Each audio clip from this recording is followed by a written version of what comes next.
അപ്പൊ ഞാനും അയച്ചു ഉമ്മച്ചിട്ട് നമ്മൾ കാര്യങ്ങൾ വരെ പോവാണ് കേട്ടോ. അപ്പൊ എങ്ങനെ പോകുന്നൊക്കെ ഞാൻ വഴി പറയാമേ. അപ്പൊ നിങ്ങൾ ആരും വീഡിയോ സ്കിപ്പ് ചെയ്യണ്ട കേട്ടോ. അങ്ങനെ നമ്മൾ വണ്ടി പുനലൂർ വെച്ചിട്ട് നമ്മൾ ബസ്സിലാണ് കേട്ടോ പോകുന്നത്. നമുക്ക് ചെന്നപ്പോൾ തന്നെ ബസ് കിട്ടിയിട്ടുണ്ടായിരുന്നു. അപ്പോൾ അത്യാവശ്യം നല്ല തിരക്കുണ്ടായിരുന്നു കേട്ടോ. അപ്പോൾ ഇതിപ്പോൾ നമ്മൾ പോയിട്ട് കുറച്ച് ദിവസം കഴിഞ്ഞിട്ടുണ്ടായിരുന്നു. അപ്പോൾ എനിക്കിപ്പോഴാണ് ഈ വീഡിയോ എഡിറ്റ് ചെയ്ത് സമയം കിട്ടിയിട്ടുണ്ടായിരുന്നത് എഡിറ്റ് ചെയ്യാൻ വേണ്ടിയിട്ട്. അപ്പോൾ നമ്മൾ ബസ്സിൽ കയറിയപ്പോൾ അത്യാവശ്യം നല്ല വെയിലുണ്ടായിരുന്നു. അപ്പോൾ മഴ പെയ്യുന്ന ഒട്ടും പ്രതീക്ഷയേ ഉണ്ടായിരുന്നില്ല കേട്ടോ.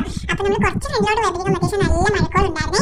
അങ്ങനെ നമ്മൾ നല്ല നല്ല കാഴ്ചകളൊക്കെ കണ്ട് എനിക്ക് കഴിച്ചിട്ട് ഇരിക്കാനാണ് കേട്ടോ ഇഷ്ടം. അതൊക്കെ കഴിഞ്ഞ് എനിക്ക് എന്തെങ്കിലും സ്നാക്സ് ഐറ്റംസ് എന്തെങ്കിലും കഴിച്ചുകൊണ്ടിരിക്കണം കേട്ടോ. അപ്പോൾ നമ്മൾ ബസ്സിൽ കയറുന്നതിന് മുന്നേ കുറച്ചധികം സ്നാക്സും കുറച്ച് ബിസ്ക്കറ്റും ചോക്ലേറ്റ്സ് ഒക്കെ നമ്മൾ മേടിച്ചിട്ടുണ്ടായിരുന്നു. അപ്പോൾ ആ ബസ് ഇങ്ങനെ പൊക്കോണ്ടിരിക്കുമ്പോൾ ഞാനിങ്ങനെ ഓരോന്നോരോന്ന് കഴിച്ചുകൊണ്ടിരിക്കാൻ കേട്ടോ. എന്ത് രസം നല്ല സൈഡ് സീറ്റിലിരുന്ന് നല്ല കാഴ്ചകളൊക്കെ കണ്ട് ഇങ്ങനെ ബിസ്ക്കറ്റോ ഒക്കെ ഇങ്ങനെ കഴിച്ചുകൊണ്ടിരിക്കാൻ വേണ്ടിയിട്ട്. അപ്പോൾ നിങ്ങൾ ആരൊക്കെയാണ് ഇങ്ങനെ സ്നാക്സ് ഒക്കെ കഴിച്ച് ബസ്സിലേക്ക് അങ്ങനെയൊക്കെ ബസ്സിലൊക്കെ പോകാൻ ഇഷ്ടമുള്ള ആൾക്കാർ ഉണ്ടെങ്കിൽ നിങ്ങൾ ജസ്റ്റ് വീഡിയോ താഴെ കമന്റ് ചെയ്തേക്കണം. ഇത്രയും ദൂരം ഞാൻ പ്രതീക്ഷിച്ചിട്ടുണ്ടായിരുന്നില്ല കേട്ടോ. അത്യാവശ്യം നല്ല ദൂരം ഉണ്ടായിരുന്നു. അയ്യോ ബസ്സിലിരുന്ന് എനിക്ക് നല്ല ബോറടിക്കുന്നുണ്ട്. കുറേ നേരം ഞാൻ ഷോർട്സ് കണ്ടു, കുറച്ച് നേരം വീഡിയോസ് ഒക്കെ കണ്ടിട്ടുണ്ടായിരുന്നു. പിന്നെ എഡിറ്റ് ചെയ്യാനുള്ള വീഡിയോസ് ഒക്കെ എഡിറ്റ് ചെയ്തിട്ടുണ്ടായിരുന്നു. അപ്പോൾ കുറേ ഫ്രണ്ടിലോട്ട് പോയപ്പോൾ പിന്നെ പെട്ടെന്ന് മഴ പെയ്തിട്ടുണ്ടായിരുന്നു. നല്ല മഴയായിരുന്നു കേട്ടോ.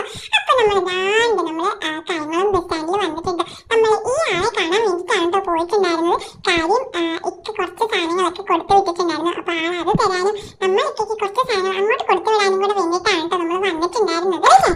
ശേഷം ആൾക്ക് പെട്ടെന്ന് ബസ് കയറിയിട്ടുണ്ടായിരുന്നു. പുള്ളിക്കാരൻ അങ്ങനെ പോയിട്ടുണ്ടായിരുന്നേ.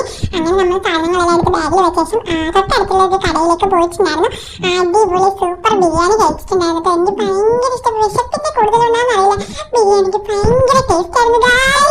മാക്ക ബിരിയാണി എല്ലാം അടിച്ച ശേഷം നമ്മൾ തിരിച്ച് ബസ് സ്റ്റാൻഡിൽ ചെന്നിട്ടുണ്ടായിരുന്നു. അപ്പോൾ നമുക്ക് പെട്ടെന്ന് തന്നെ ബസ് വെച്ചിട്ടുണ്ടായിരുന്നു കേട്ടോ. പറയാതിരിക്കാൻ അടിപൊളി ബിരിയാണി ആയിരുന്നു കേട്ടോ. അങ്ങനെ അങ്ങോട്ട് എപ്പോഴും നല്ല മഴക്കോളുണ്ടായിരുന്നു. മഴക്കോളല്ല കുറച്ച് കഴിഞ്ഞപ്പോൾ നല്ല മഴ പെയ്തിട്ടുണ്ടായിരുന്നു. ഇനി അങ്ങോട്ട് തിരിച്ചും അത്രയും ദൂരം യാത്ര ചെയ്യണമല്ലോ, ബോറടിക്കുമല്ലോ, ഇനി എന്ത് ചെയ്യും എന്നൊക്കെ ആലോചിച്ച് ഞാൻ ഇങ്ങനെ ഇരിക്കുകയാണ്. പോയപ്പോഴേക്കും നല്ല ലേറ്റ് ആയിട്ടുണ്ടായിരുന്നു. തിരിച്ചു വന്നപ്പോഴേക്കും നമ്മൾ പെട്ടെന്ന് തന്നെ എത്തിയിട്ടുണ്ടായിരുന്നു കേട്ടോ. അപ്പോൾ നമ്മൾ പുനലൂർ എത്തിയപ്പോഴേക്കും അത്യാവശ്യം നല്ല മഴ ഉണ്ടായിരുന്നു. അപ്പോൾ ഇന്നത്തെ ഒരു കുട്ടി മിനി വ്ലോഗ് ഇത്രയുള്ള വീഡിയോ ഇഷ്ടപ്പെട്ട എന്തായാലും ചാനൽ സബ്സ്ക്രൈബ് ചെയ്യാതെ പോവല്ലേ. അപ്പോൾ ഓക്കെ ബൈ.